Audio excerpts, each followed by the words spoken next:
গত বছর কেউ চাল ভাইয়ের না না না ভাই না ভাই ভাই না ভাই খরচ হইলে না ভাই কিছু না ভাই এই ঘাট হতো না ভাই আর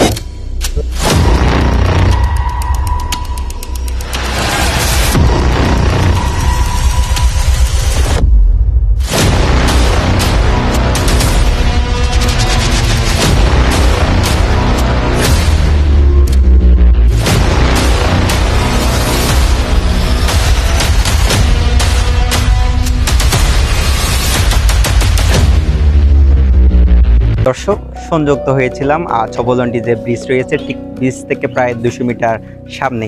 একটু যদি বিষয়টি জানানোর চেষ্টা করি, সেটি হচ্ছে সরকারের যে নিষেধাজ্ঞা দেওয়া হয়েছে 11 এপ্রিল থেকে শুরু করে 21শে জুন পর্যন্ত, অর্থাৎ 58 দিনের যে একটা মাছের যে নিষেধাজ্ঞা, যেমনটি আমরা জানতে পেরেছি সেটি হচ্ছে 475 যে প্রজনন যে বৈচিত্রিক যে মাছের প্রজনন, সে প্রজননকে রক্ষা করার জন্য মূলত সরকারের পক্ষ থেকে 58 দিনের নিষেধাজ্ঞা দেওয়া হয়েছে। সেই 58 দিনের নিষেধাজ্ঞা থেকে 15 এপ্রিল থেকে শুরু হয়েছে, আজ 3 দিন অতিবাহিত হয়েছে। আমার পিছনে দেখতে পাচ্ছেন অসংখ্য কিন্তু জেলেরা রয়েছে, এখানকার স্থানীয় যারা জেলেরা রয়েছে তাদের সাথে আমরা কথা বলার চেষ্টা করব, তাদের থেকে যে জানার চেষ্টা করব যে 58 দিন তাদের যে জীবন জীবিকা কিভাবে যাচ্ছে এবং তাদের যে ছেলে সন্তানরা রয়েছে তাদের ভরণ পোষণের কোনো সমস্যা হচ্ছে কিনা সে বিষয়। দিনের যে নিষেধাজ্ঞা আপনাদের সংসার কোনো সমস্যা হচ্ছে কিনা চলতে? অসাধারণ সমস্যা হচ্ছে আমাদের, চলাফেরার সমস্যা, খাওয়া দাওয়া, প্লামেন্টি স্কুল লেখাপড়ার দিকে চতুর্থ দিকে সমস্যা আমাদের।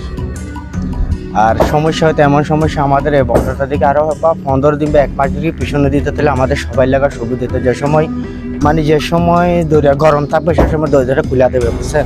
তখন দইটা ঠান্ডা, এখন আমাদের দইটা সরকারের লকডাউন। গত বছর কেউ চাল ভাইয়ের না না ভাই না ভাই ভাই না খরচ হইলে না ভাই কিছু না ভাই এই ঘাট হতো না ভাই আর সবকে চল ভাই ঘাট হতো না ভাই ডাল বুয়ালি কি হইব আর এটা দাইলার হিসাবত গনাত হতো নাই, গনাত আছে দেখুন নুন ও জুম কলসত লেখাপড়া করবো এটা ভাত হবে।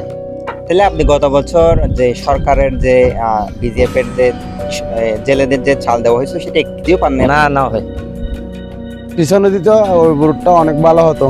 এখন আমরা খুব হাহাকার, খুব নিরাশ অবস্থায় এখন জীবন যাপন চলতে আমাদের অনেক কষ্ট। বন্ধ আসলে ইয়ার আরো 1 মাস আগে বন্ধ দি ফেলে, আর 1 মাস পিছিয়ে করে যদি বন্ধ কাম দেয় মনে করো আর চলি তলি ফাইজ দিন, এখন আর ডাল তুলি ফেলাই আর চলি না পারি। সরকারে কিছু বাদ দিন, কিছু চেয়ারম্যান হবেলে মেম্বার হবেলে তৈলে আর সদন বাদ দে মনে করো মোরাম্মাই যে যারা গাড়ি চলার, যারা লেখাপড়া করে তারা আবার আর না পারে, আর মেইন চাইলে আর কেউ কাঠ না পায় আর কেউ চলি না পাই, তৈলে কিছু টিয়া বুঝাইলে আর না পাই আর কষ্ট।